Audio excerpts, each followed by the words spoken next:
পাই নামের এই ছেলেটা একটা গাছের শিকড় ভাঙে আর দেখে এটা আসলে একটা গোলাপি রঙের ফল। তার এত ক্ষুধা লেগেছিল যে সে সেই শিকড়টাতে একটা বড় কামড় দেয় এবং খেতে শুরু করে। এটা বিষাক্ত কিনা সেটা নিয়ে পাই একেবারেই চিন্তা করে না। এরপরে পাই আরো খাবার খোঁজার জন্য এই অচেনা দ্বীপের আরো ভেতরে যেতে শুরু করে। এই দ্বীপটার ভেতরে অনেক মৃত্যুর ফাঁদ থাকতে পারে, তারপরেও পাই কোনো পরোয়া করে না। যখন সে আরো ভেতরে যায় তখন হঠাৎ করে সে বুঝতে পারে এই দ্বীপে অসংখ্য কাঠবিড়ালি আছে। যখন কাঠবিড়ালি গুলো তাদের দ্বীপে আসা এই অচেনা মেহমানের ব্যাপারে টের পেয়ে যায় তখন তার দিকে ঘুরে তাকায়। পাই নামের এই ছেলেটার অদ্ভুত কাপড় কাঠবিড়ালি গুলো দৃষ্টি আকর্ষণ করে, কিন্তু পাইকে এখান থেকে খুব দ্রুত সামনের দিকে যেতে হবে। পাই সামনে একটা অনেক বড় পানি ভর্তি পুকুর দেখতে পায় আর সে কোনো কিছু চিন্তা না করেই সেখানে লাফিয়ে নেমে পড়ে। পাই অনেকদিন ধরে পানি খায়নি, তাই এখানে এই মিষ্টি পানি ঢকঢক করে খেতে শুরু করে। পাইয়ের সাথে আসা বাঘটাও নিজেকে আটকে রাখতে পারে না, আর এতদিন পরে সে পেট ভরে কাঠবিড়ালির মাংস খায়। এই জায়গাটা তাদের জন্য স্বর্গের থেকেও কম কিছু নয়। ঈশ্বরের এই দয়ার জন্য এরা দুজন চিরকৃতজ্ঞ। কিন্তু যখন পাই এখানে রাত কাটানোর সিদ্ধান্ত নেয় তখন সে দেখতে পায় যে কাঠবিড়ালিগুলো দিনের বেলায় একেবারেই শান্ত ছিল,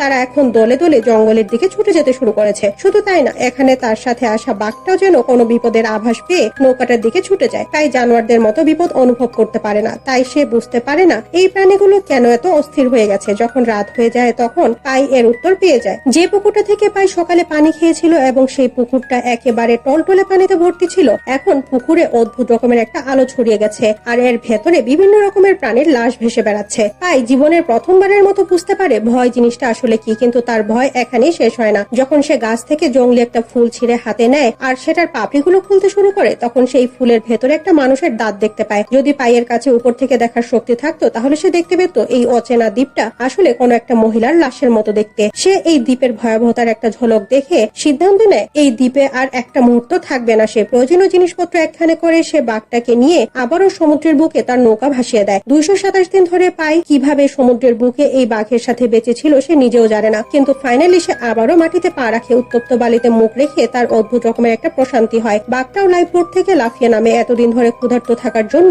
বাঘটা ঠিক মতো হাঁটতেও পারছে না। জঙ্গলের একটা পাশে গিয়ে বাঘটা কিছু সময়ের জন্য থামে। পাইয়ের কাছে মনে হচ্ছিল হয়তো তার বন্ধু তাকে ছেড়ে যেতে চাইছে না, কিন্তু বাঘটা একবারও পিছনে ঘুরে না তাকিয়ে সোজা জঙ্গলের ভেতরে ঢুকে যায়। কিছু সময় পরে স্থানীয় লোকেরা পাইকে সমুদ্রের তীরে পড়ে থাকতে দেখে। পাই হাউমাউ করে কান্না করছে। সে এজন্য কান্না করছে না যে সে জীবিত আছে, বরং এজন্য কান্না করছে যে বাঘের সাথে সে 227 দিন কাটিয়ে দিল সে একবারও তার দিকে ঘুরেও তাকায়নি।